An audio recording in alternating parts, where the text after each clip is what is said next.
Hello students, welcome you again. In this section, we will discuss about the anatomy of the monocot root for class 11th, which is the most important topic in anatomy of flowering plants for class 11th. So, in this slide, the parts which we have to discuss in the monocot root are given here. First is epidermis. We will start from the outer side towards inner side. Outer side epidermis, cortex, endodermis, pericycle, vascular tissue, conjunctive tissue, and pith. This is a series of segments right from the outside towards inside. We will discuss all these parts in the upcoming slides. So the first outermost layer in the monocot root is epidermis. Here it's also known as epibellema, pyliferous layer, and rhizodermis. Why epibellema? Because some of the cells which are present on the epidermis, they give rise to the root here, so they have been specially named as epibellema. Pyliferous layer because they somehow resemble the pillar-like shape, or they have the rod-shaped structure. Rhizodermis because they give rise to the root hairs. Rhizodermis means hairs which are rising, which give rise from the dermis or the skin region. Now, it is the outermost layer of the root which is mostly composed of the parenchymatous cells, and these parenchymatous cells are compactly arranged to each other and have marginally no space in between them. Usually epidermis is single layered in case of monocot root, but exceptions are always there. In some case it may be multi-seriate or the multi-layered, and these cells are covered with the thin walls. The walls which are present outside the cells, it's a thin wall.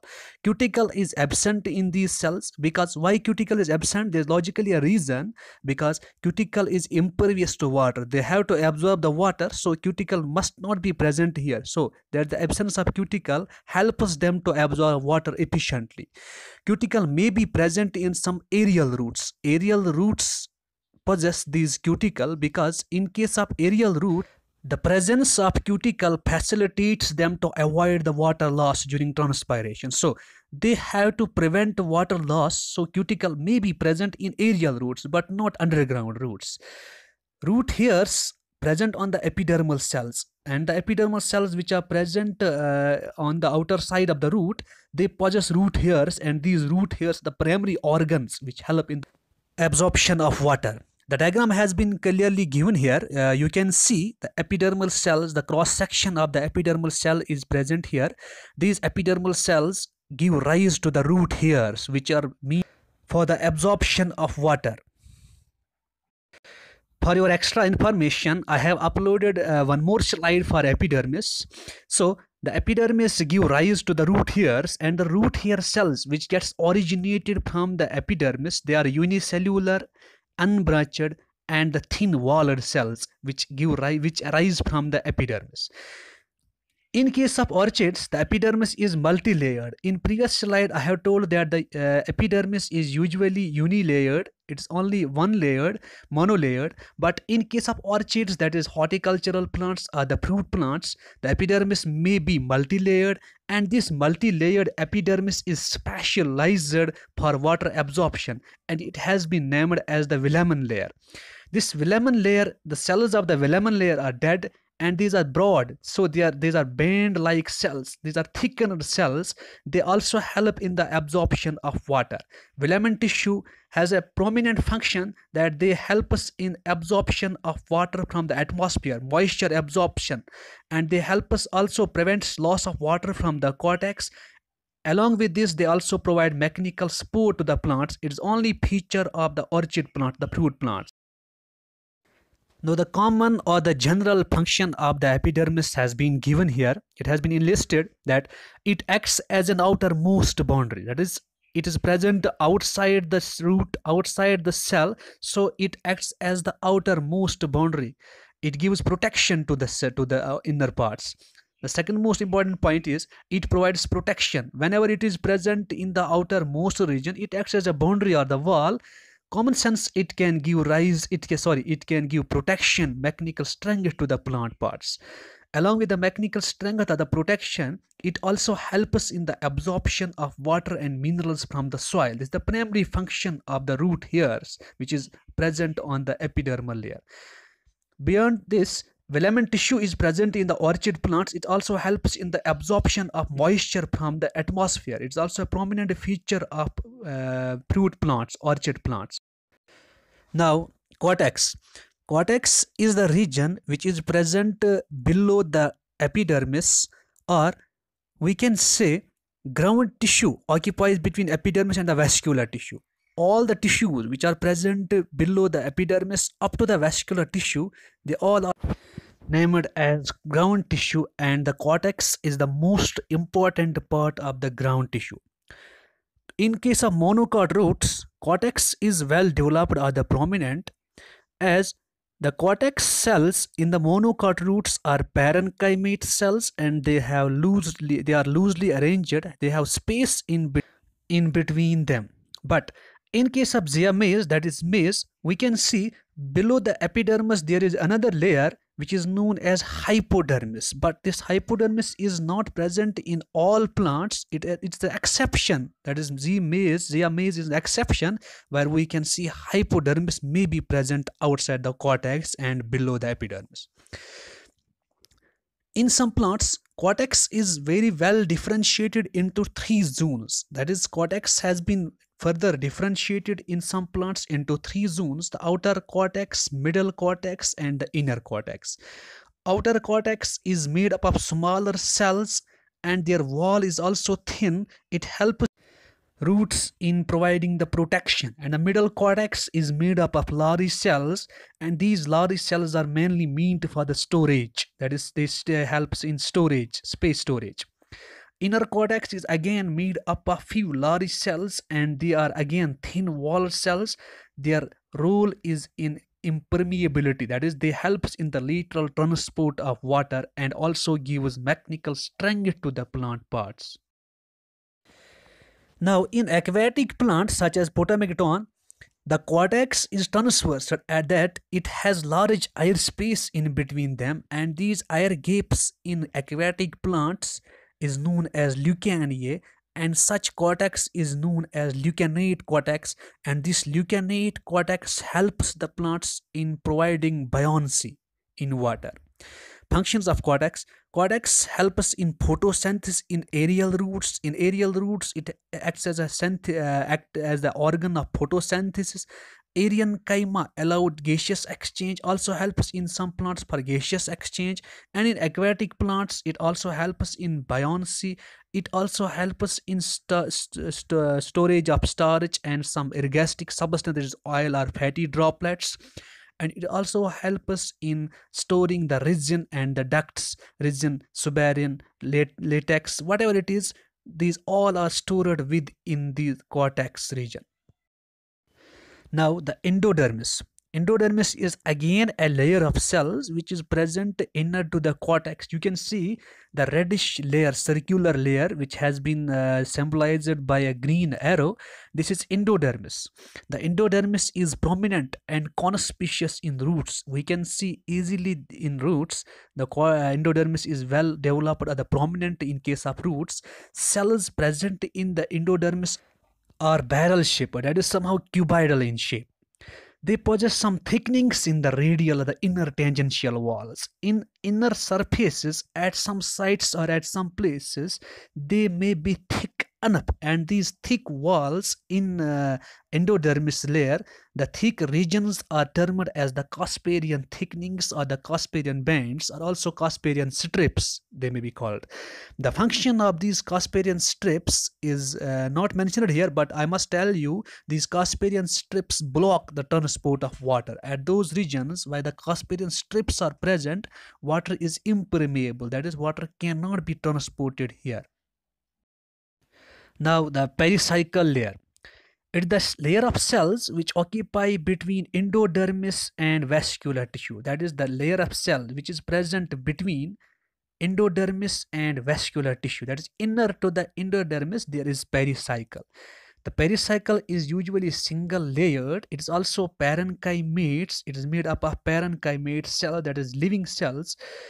Example, in Smilex we can see the pericycle is multi-seriate. It's an exceptional case. That is, here we can see in Smilex usually pericycle is single layered, but in case of Smilex it may be multi-seriate or the multi-layered, and it has a thick wall.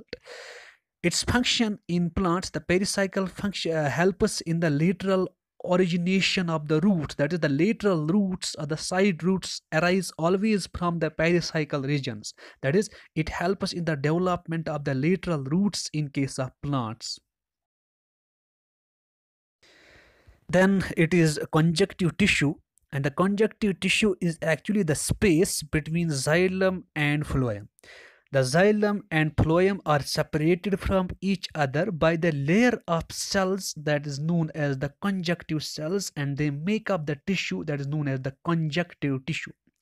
The conjunctive tissue is again made up of parenchymatous cells which are closely packed, they are closely arranged with each other, and in beginning they are parenchymates, but whenever the root becomes mature, they lost the parenchymatous cells, lost the protoplasm, and they become sclerenchymates, that is dead cell. And they do not have meristematic activity, that is they do not show division, they do not show secondary growth. When the cells do not divide, they also do not show secondary growth.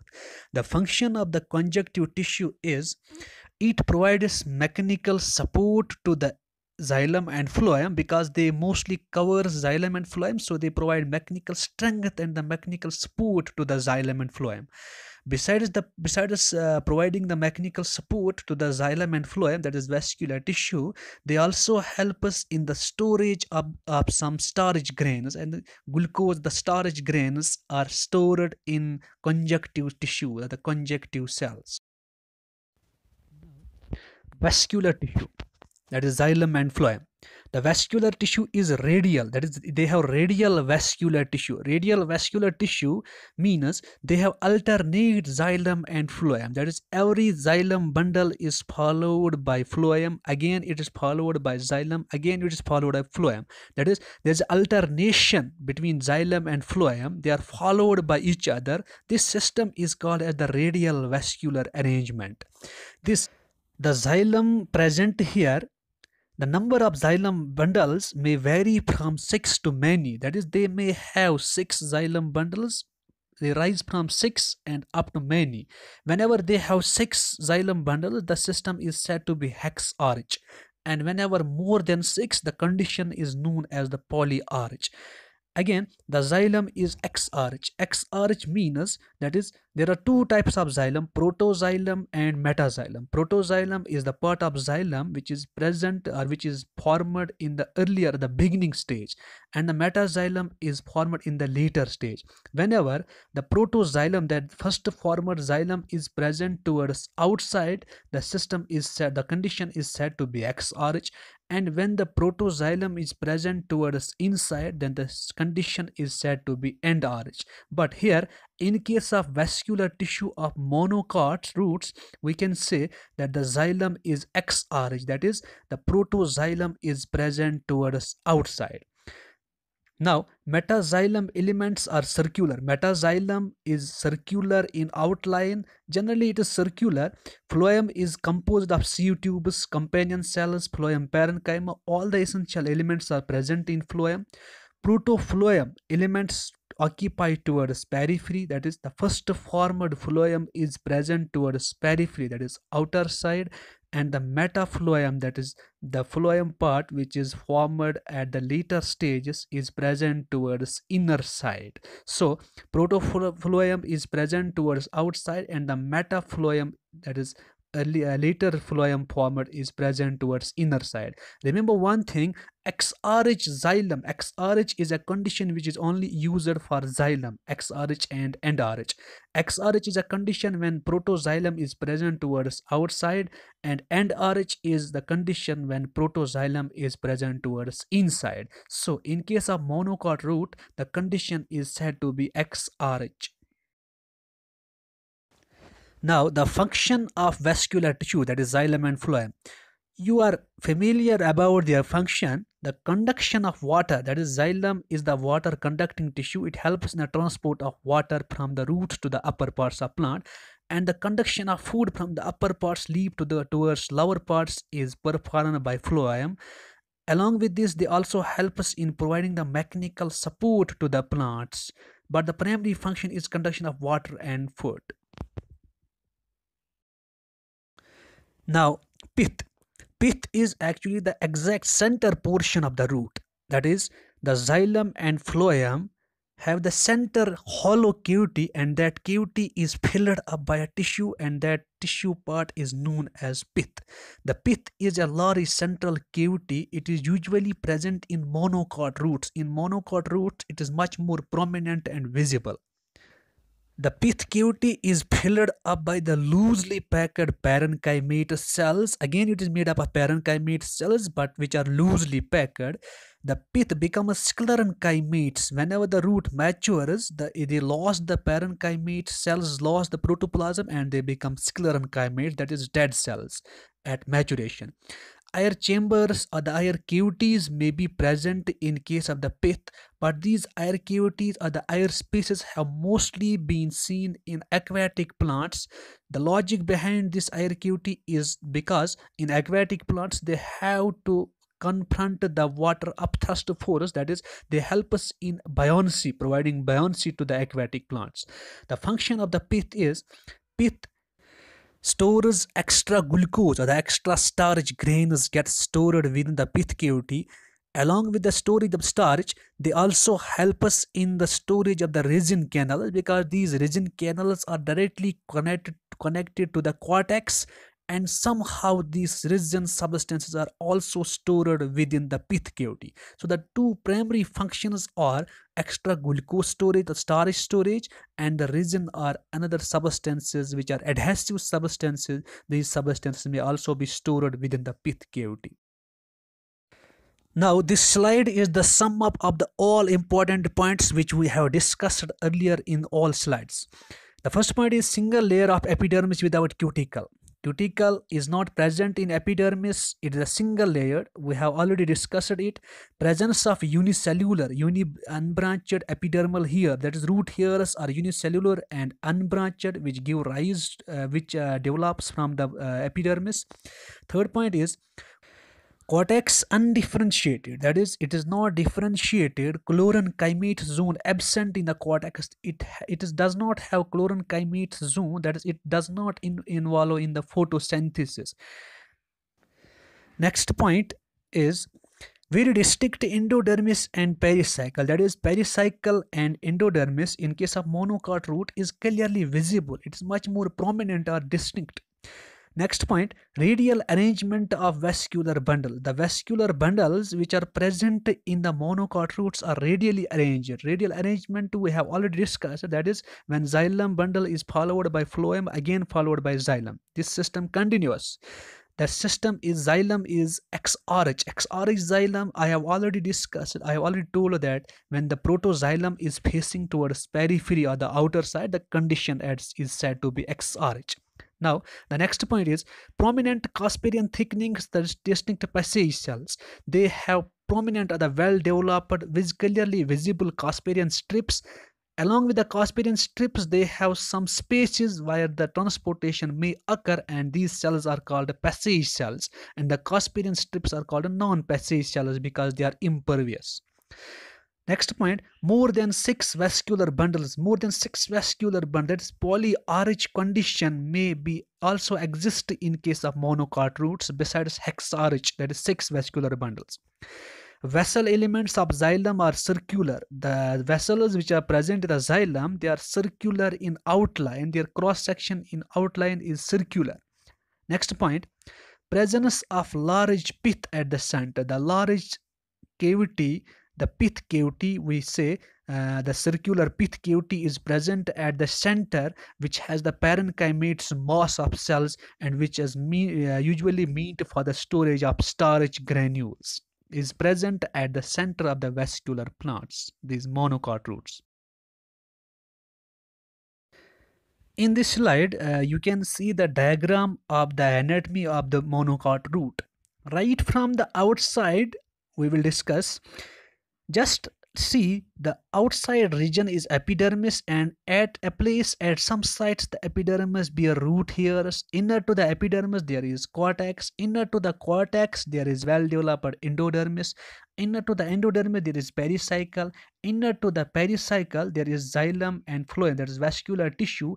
And the space between vascular tissue, that is xylem and phloem, is occupied by conjunctive tissue.